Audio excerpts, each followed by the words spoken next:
imagine. So it was a wonderful time.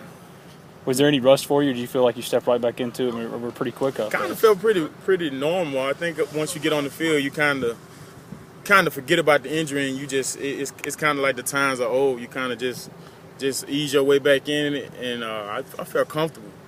You're such a positive guy, but missing 2 years like that, were there ever any moments that you thought, this just might not happen? No, man. Actually, it wasn't. It was just only a matter of time.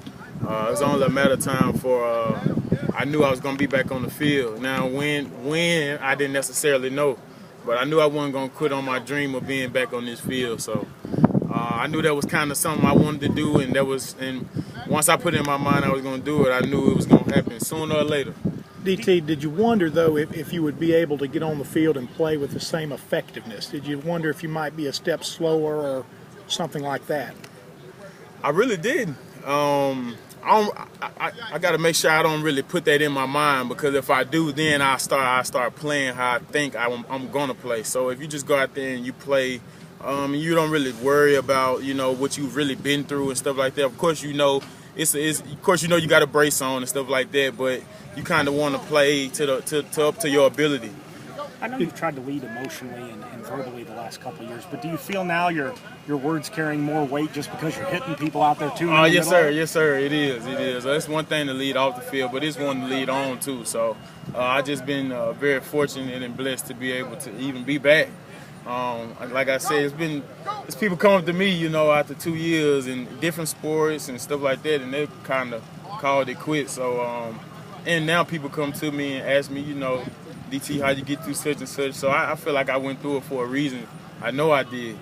Obviously, you have to step up even more as a leader now with Denzel out for a few weeks. Mm-hmm. I mean, he was the guy that kind of filled that void when you were out last year. Right. I don't feel like God make no mistakes.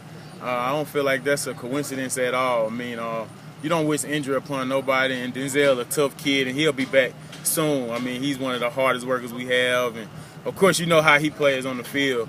But that's kind of the game we play in. That's just kind of how it is. I mean, somebody gets injured, somebody else has to step up. And for me to be able to come back off injury and be an effective player, I feel like I can help the team in that role. Coach Womack said the linebackers did some good things, but sometimes we're almost so excited they were getting out of position and out of control. Mm-hmm. I mean, how do you plan to fix that this coming week? Just slow it down. It was the first game, an SEC opponent, and they was a very talented team. I mean, we got to give a lot of credit to Vanderbilt. I mean, they're a well-coached, well-disciplined team, and they'll win a lot of games just on the way they play. But we just got to settle down, focus more on our assignments, and we'll be fine. What was the feeling like for you, DT, when you wrapped up against somebody that was from another team and not yours? It was great. It was awesome. I hadn't had that feeling in so long. It was just, I don't know, man. It was refreshing.